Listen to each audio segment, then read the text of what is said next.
संत रामेश्वर दास महाराज और कथावाचक साध्वी के बीच चल रहा बवाल आखिरकार थम ही गया। दोनों ने अपनी सहमति से साधु संत समाज के मान सम्मान को रखते हुए दोनों ने समझौता कर लिया। साध्वी महिला कथावाचक ने कहा कि रामेश्वर दास महाराज जी ने जो भी अश्लील बातें मुझसे फोन पर की और जिस तरह से मेरे साथ छेड़छाड़ की उसके लिए उन्होंने मुझसे क्षमा मांगी है और उनके शब्द उन्होंने वापस लिए। मैंने भी साधु संत समाज के मान सम्मान को रखते हुए उन्हें क्षमा कर समझौता किया है। उन्होंने जितने भी मुझ पर आरोप लगाए थे वह सब निराधार रहे। मेरी तरफ से यह कहना है कि रामेश्वर दास जी महाराज ने मेरे साथ जो अश्लील हरकतें की, जो अश्लील बातें की मोबाइल पर, उन्हें उनका खेद है, वो क्षमा प्रार्थी हैं और मैंने उन्हें क्षमा कर दिया है। संत समाज ने मुझे समझाया कि बेटा साधु समाज की बदनामी होगी, तू हमारे कहने पर क्षमा कर दे, तो मैंने सभी संतों के कहने पर क्षमा कर दिया। इधर महंत संत रामेश्वर दास महाराज जी ने भी मीडिया से बातचीत में कहा कि जाने अनजाने में मुझसे जो गलती हुई है उसके लिए मैं काफ़ी शर्मिंदा हूँ और क्षमा प्रार्थी हूँ, और जो कुछ भी मैंने अनजाने में कथावाचक के साथ जो दुर्व्यवहार किया है उसके लिए मैं साध्वी महिला से क्षमा मांगता हूं, और उस विवाद में अपने बचाव के चलते जो कुछ भी मैंने अनावश्यक बयान दिए थे वो सब मैं अपने शब्द वापस लेता हूं और इसके लिए मैं हृदय से क्षमा प्रार्थी हूं। देखिए, वो साध्वी जी और महंत जी के बारे में शादी के चिंतामन में होने के संबंध में मैंने जो कहा था मैं अपने शब्द वापस लेता हूं, और अगर मेरे शब्दों के कहने से उन्हें अगर ठेस पहुंची हो तो मैं इसके लिए खेद व्यक्त करता हूं।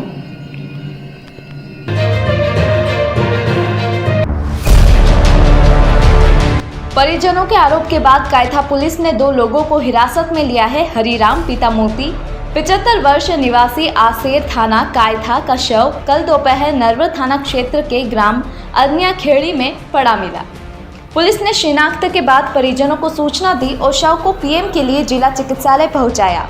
पुलिस ने बताया कि हरिराम की गुमशुदगी 18 मई को परिजनों ने कायथा थाने में दर्ज कराई थी। हाथ बंधे थे, गले में टॉवेल लपटा था। संभवतः उसकी हत्या के बाद लाश को कुएं में फेंका गया, जिसकी पुष्टि पीएम रिपोर्ट मिलने के बाद होगी। राजेश ने बताया कि पिता का अपहरण गोकुल व बल्लू महाराज ने किया था। थाने में कार्यवाही नहीं हुई तो जन सुनवाई में एसपी के यहाँ शिकायत की। उसके बाद भी पुलिस ने गोकुल व बल्लू के खिलाफ केस दर्ज नहीं किया और न ही पिता की तलाश करवाई। नरवर थाना प्रभारी ने बताया कि 50 फीट गहरे कुएं से हरिराम का शव क्रेन की मदद से निकाला गया। उसके हाथ बंधे थे, गले में टॉवेल लपटा था। संभवतः उसकी हत्या के बाद लाश को कुएं में फेंका गया, जिसकी पुष्टि पीएम रिपोर्ट मिलने के बाद होगी।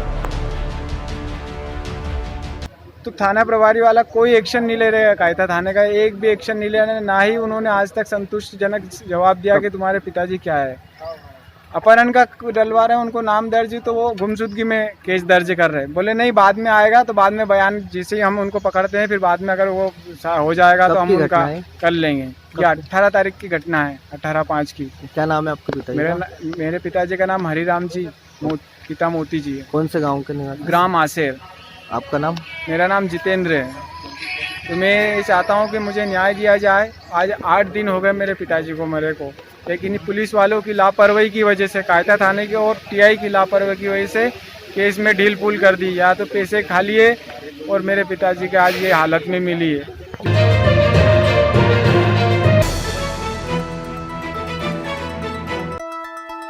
कांग्रेस सरकार आगामी चुनाव को लेकर कई जगह पदों पर फेरबदल किया है। युवा नेता रवि भदौरिया जी को उज्जैन का शहर अध्यक्ष जी जिम्मेदारी कांग्रेस सरकार द्वारा दी गई है। अब भदौरिया जी को अपने कार्य से कांग्रेस का नाम आगे बढ़ाना होगा। वहीं नव नियुक्त अध्यक्ष बनने पर महाकाल के दर्शन के बाद शहर के विभिन्न मार्गों से होकर कांग्रेस कार्यालय रैली का समापन किया गया। इस दौरान शहर पर लगे हुए मंच से रवि भदौरिया और कांग्रेस का स्वागत जगह जगह किया गया। वहीं रवि बत्रा जी ने बताया कि मेरे द्वारा पार्टी के हित में लगातार कार्य किए जाएंगे और आपको इसका परिणाम भी नजर आएगा।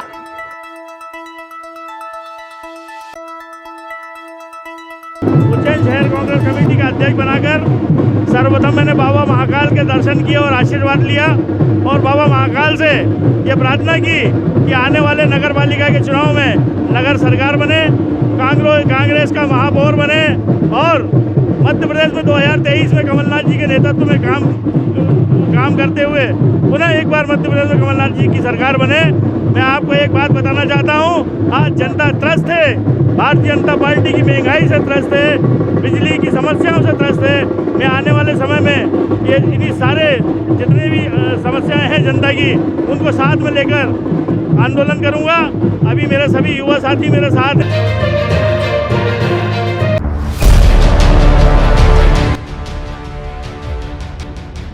कोठी रोड स्थित जिला आपूर्ति अधिकारी का कार्यालय इन दिनों खास चर्चा में है। गुरुवार को यहां तब हड़कंप मच गया जब कार्यालय के चतुर्थ श्रेणी कर्मचारी ने अय्यास जिला आपूर्ति अधिकारी की प्रताड़ना से तंग आकर कार्यालय में ही जहर खाकर आत्महत्या करने की कोशिश की। समय रहते कर्मचारी को भर्ती कराया गया, नहीं तो कर्मचारी की जान भी जा सकती थी। जिला आपूर्ति अधिकारी के लगातार प्रताड़ना से तंग आकर जहर खाकर जान देने की कोशिश करने वाला चतुर्थ श्रेणी कर्मचारी सुरेश वासेन है।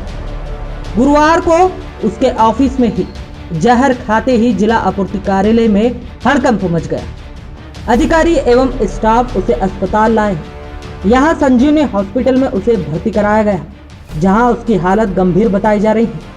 जिला आपूर्ति अधिकारी के लगातार प्रताड़ना से तंग आकर जहर खाकर जान देने की कोशिश करने वाले चतुर्थ श्रेणी कर्मचारी सुरेश वासेन की बेटी के मुताबिक जिला आपूर्ति अधिकारी मोहन मारू की लगातार प्रताड़ना से उसके पिता तनाव में थे और इसी कारण उन्होंने जहर खाया है।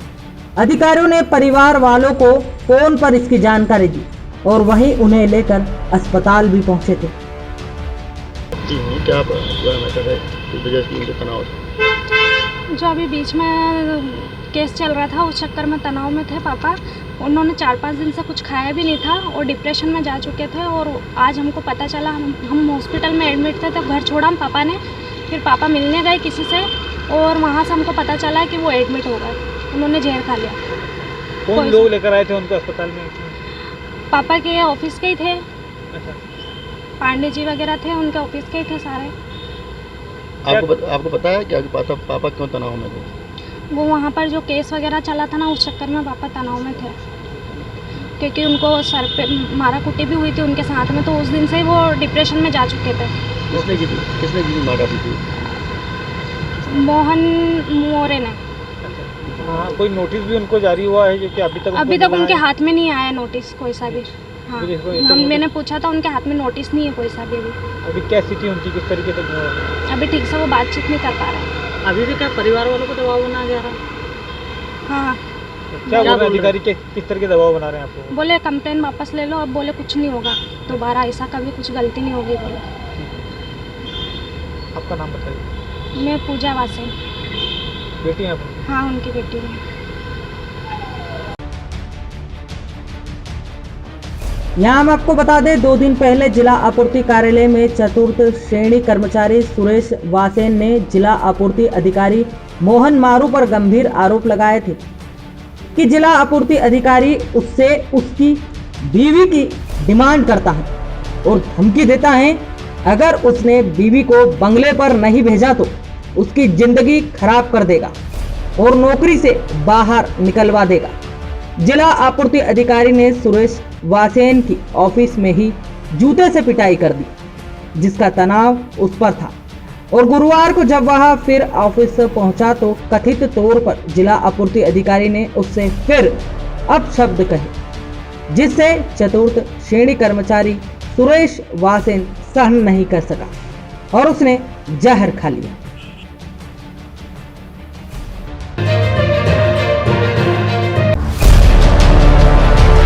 उज्जैन शहर में पिछले कई दिनों से सटोरियों पर लगाम कसने के लिए लगातार पुलिस द्वारा कार्रवाई की जा रही है, जिसके चलते शहर के सटोरियों में हड़कंप मचा हुआ है।